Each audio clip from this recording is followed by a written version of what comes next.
नमस्कार. मी doctor Rupali Shete Shirke, a certified diabetes educator under health awareness and promotion cell staff clinic. आज आपल्या ह्या डायबिटीज एज्युकेशन सिरीजच्या 6 सेशनमध्ये 6व्या टप्प्यावर आपण डायबिटीजबद्दल आणखी काही माहिती जाणून घेणार आहोत.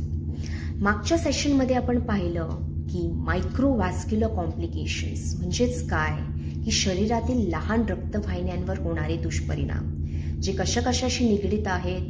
डोळ्यांशी डायबेटिक रेटिनोपॅथी, किडनीशी डायबिटीज नेफ्रोपॅथी आणि हातापायांच्या लहान रक्तवाहिन्यांशी डायबिटीज पेरिफेरल न्यूरोपॅथीबद्दल. आज आपण बघूया की डायबिटीजचे मॅक्रोवॅस्क्युलर कॉम्प्लिकेशन्स म्हणजेच काय. मॅक्रोवॅस्क्युलर म्हणजे काय, तर मोठ्या रक्तवाहिन्या जे कशाशी निगडीत आहेत. हृदयाशी, मेंदूशी आणि हातापायांच्या मोठ्या रक्तवाहिन्यांशी. तर सर्वप्रथम आहे कार्डिओवॅस्क्युलर डिसीज. ज्या डायबेटिक पेशंट्स लोकांमध्ये शुगर्स हे नियमित असे अनकंट्रोल्ड राहिलेले आहेत, नेहमीच असे अनकंट्रोल्ड असलेले आहेत, तर त्यांच्यामध्ये काय होतं की हृदयावर दुष्परिणाम येतो, हृदयाच्या रक्तवाहिन्यांवर दुष्परिणाम येतो. मग त्याच्यामुळे काय होते, तर हार्ट अटॅक, ठीक आहे, heart failure, coronary artery disease म्हणजे जी रक्तवाहिनी हृदयाला रक्तपुरवठा करते, कोरोनरी आर्टरी, त्याच्यावर देखील दुष्परिणाम होतो. तर हे सगळे कॉम्प्लिकेशन्स, कार्डिओवॅस्क्युलर डिसीज कॉम्प्लिकेशन हे होऊ शकतात. त्याची लक्षणे कोणती, ते छातीत दुखणे किंवा छातीत डिस्कम्फर्ट वाटणे, ज्याला एन्जायना देखील म्हटलं जातं. पुढे आहे की खूप घाम येणे किंवा थोडंसं जरी चाललात तर तुम्हाला दम लागणे. किंवा मग एक फ्लोअर जरी तुम्ही चढला तर लगेच तुमचा श्वास फुलणे किंवा तुम्हाला दम लागणे, ठीक आहे, श्वास घ्यायला त्रास होणे किंवा इतर वेळी थोडंसं काम जरी केलं तर तुम्हाला लगेच थकायला होणे. ही सगळी लक्षणे आहेत. अशी लक्षणे दिसलीत तर त्वरित आपल्या डॉक्टरांना भेटा, आपल्या डॉक्टरांना सांगा आणि आपले हार्टचे रिलेटेड तपासण्या करून घ्या. जसं आपलं लिपिड प्रोफाईल आहे. आता लिपिड प्रोफाईल का, तर रक्तवाहिन्यांमध्ये मेन जो ब्लॉक येतो तो कशामुळे येतो, तर चरबीमुळे येतो. रक्तवाहिनीमध्ये जे कोलेस्ट्रॉल लेवल्स असतात त्याच्यामुळे होतो. जर ते कोलेस्ट्रॉल लेवल्स जास्त असेल तर त्याच्यामुळे रक्तवाहिनी ब्लॉक होऊ शकते. तर म्हणून नेहमी आपलं लिपिड प्रोफाईलमध्ये HDL levels, LDL levels, triglyceride levels, total cholesterol levels हे बघणं हे अतिशय इम्पॉर्टंट आहे. त्याचसोबत तुम्हाला अजून काही हृदयाचा त्रास होत असेल तर ECG 2D ECO करून घेणं, ठीक आहे. पुढील आहे पेरिफेरल आर्टेरियल डिसीज. आता पेरिफेरल आर्टेरियल डिसीजमध्ये काय, तर पेरिफेरी म्हणजे आपल्या शरीरापेक्षा पासून लांब जे पाय, त्या पायांचे जे मोठ्या रक्तवाहिन्या आहेत त्याच्यामध्ये अडचण येणे किंवा अडथळा येणे. मग काय होतं की त्याचा जो रक्तपुरवठा आहे, तिथलं ब्लड सर्क्युलेशन आहे ते हॅम्पर होऊन जातं, त्याच्यावर दुष्परिणाम होऊन जातो.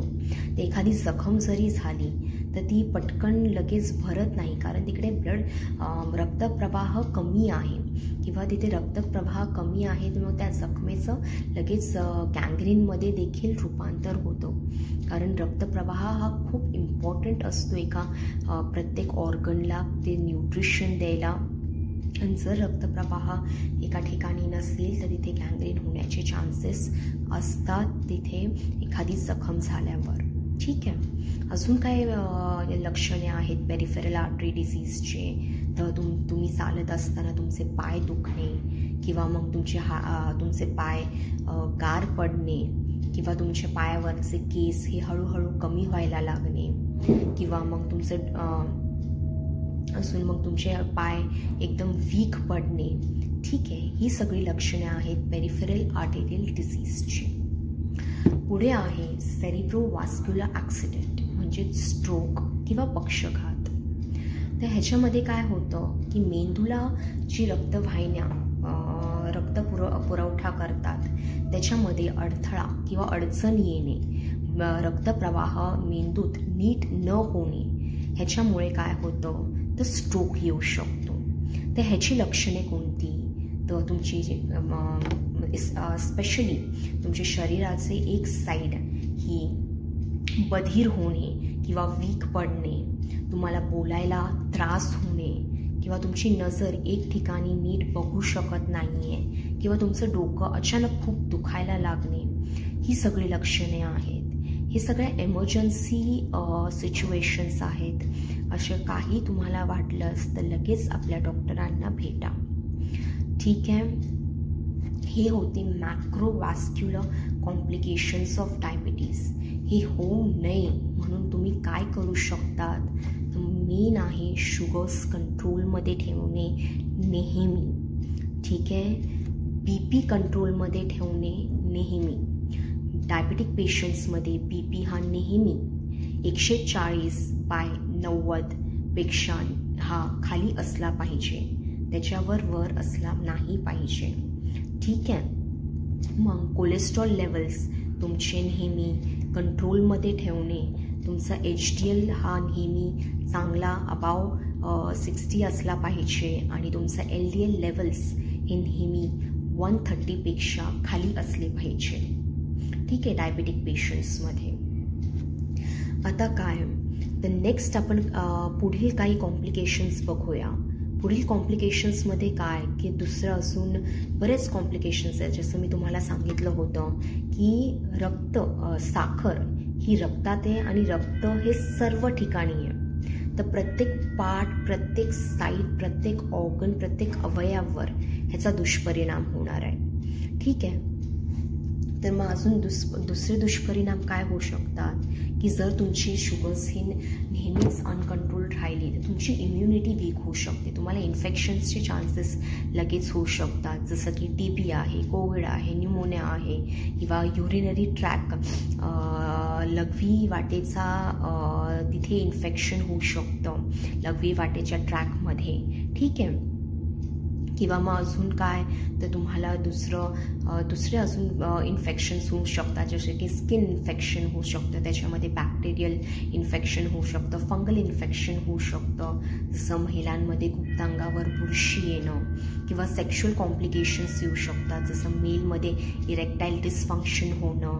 अजून काय तर डेंटल कॉम्प्लिकेशन्स येऊ शकतात की जर तुम्हाला डायबिटीज आहे आणि तुम्ही प्रॉपर ओरल हायजीन, ओरल स्वच्छता तोंडाची स्वच्छता व्यवस्थित नाही ठेवत आहात तर काय होणार आहे तर तुम्हाला दातांचे देखील प्रॉब्लेम्स येतील.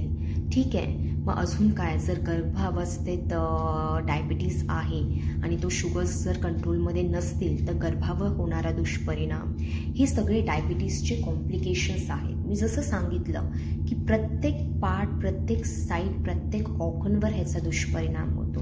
म्हणून हे सगळं होऊ नये म्हणून काय इम्पॉर्टंट आहे, नेहमी आपल्या डॉक्टरांचा सल्ला घ्या.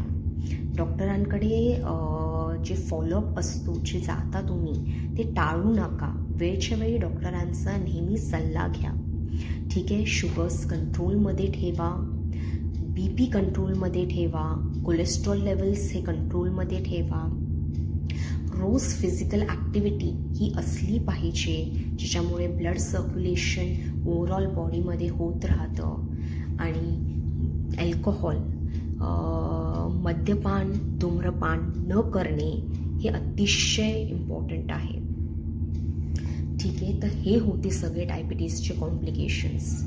तुम्ही साध्या भाषेत अगदी लक्षात ठेवायचं म्हटलं तर फक्त एवढं लक्षात ठेवा, साखर रक्तात, रक्त सगळीकडे, तर प्रत्येक साईट, प्रत्येक पार्ट, प्रत्येक ऑर्गन, प्रत्येक अवयव ह्याच्यावर दुष्परिणाम होऊ शकतो. म्हणून हे खूप गरजेचं आहे की तुम्ही साखर कंट्रोलमध्ये ठेवणे, BP कंट्रोलमध्ये ठेवणे, कोलेस्ट्रॉल कंट्रोलमध्ये ठेवणे, रोज फिजिकल ॲक्टिव्हिटी आणि धूम्रपान, मद्यपान न करणे. आजच्या सेशन मी इथेच थांबवते. भेटूया आपल्या नेक्स्ट सेशनमध्ये डायबिटीजची अजून काही माहिती घेऊन. Till then, thank you so very much. Thank you.